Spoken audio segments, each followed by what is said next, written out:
সূর্যের মনে হয় যে তার থেকে বেশি তেজস্বী আর উজ্জ্বল কেউ নেই, তাই তার এই অহংকার ভঙ্গ করার জন্য মেঘ চলে আসে। তারপর এই মেঘের অহংকার বেড়ে যায় যে তার থেকে বেশি ঘন আর কেউ নেই।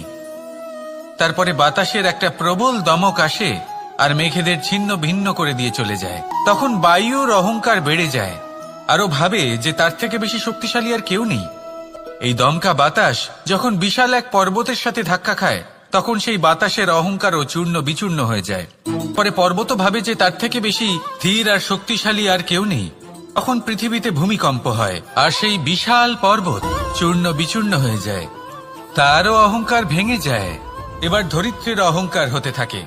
ধরিত্রী বলে যে আমার উপর সবকিছু টিকে রয়েছে, আমার থেকে বেশি শক্তিশালী আর কেউ নেই। একটা ছোট্ট ইঁদুর আসে, মাটিতে গর্ত করে আর মাটি ধসিয়ে দেয়।